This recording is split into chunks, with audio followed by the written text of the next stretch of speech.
my god. I thought it was recording, but it was not recording. That's not happened yet in this little series. Making some pasta. I am doing some 100% organic wheat. Yeah, I want to talk about politics.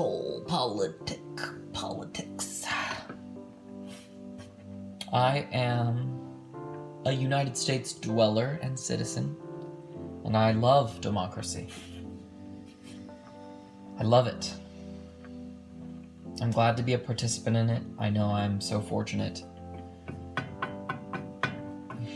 Man. You know,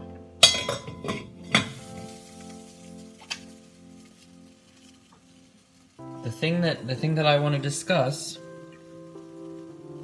Ooh. That is so cool looking. The thing I want to discuss is related to something I like to call integration. According to many new agey kind of thinking styles, belief systems, everything is one. And like on a scientific level, yes, we know that everything's made up of the same particles. Doesn't matter what manifestation it takes. This spoon, you know, I've discussed this I think already, but we have to take everything as ourselves, like this is me. Now, I think we can go too far. I think we can go too far with that concept to the point where it may not be valuable. But when it comes to politics, I think it is valuable, because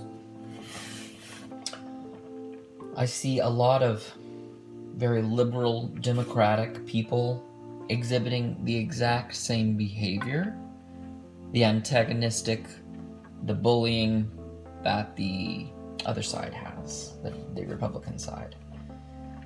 I know that there is no sides. Like, at the highest level of politics, we have to come to this general agreement that we're all Americans, and people with different opinions are not the enemies. I've been seeing a lot of that stuff. But of course, when your rights are being compromised, the example I used when I was talking to one of my friends from Facebook was about how back in the Dizzy, when and honestly, it's not really a totally resolved issue, but if you were married to a man, like if I was married to a man for 20 years, but I didn't have it legally approved, so I was married to him, but not only spiritually, not according to my government, and he was sick in the hospital.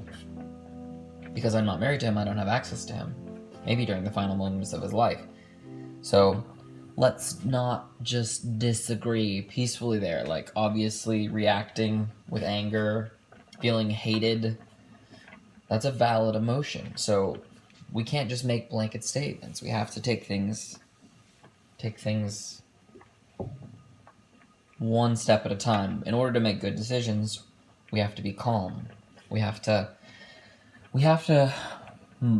become moderates, but a different style. Not a moderate pushing against either side, because that's pushing in and of itself. That's still contesting one and the other. It's trying to take these people with their beliefs that are totally opposite of yours as your own. Let them sit. Empathize with why they're feeling the way they're feeling. That's the way we get real resolution. But instead, I just see so much divisiveness. Have I been a part of it? Of course. I am everything that is. I know that I have a divisive polarity going on inside of me. Just really disheartened, and a lot of my friends are like, I'm over it, I just don't care. That's not the answer either, I don't think. Maybe it is for them, but for me, it's something about everything, absorbing it all. The painful stuff, the happy stuff.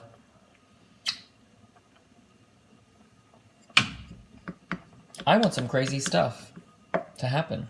I don't think we should cut welfare at all. I do think that welfare culture enables really bad decisions. I would love it if people on welfare had to be on birth control, and I understand that that's a very eugenics-y, weird.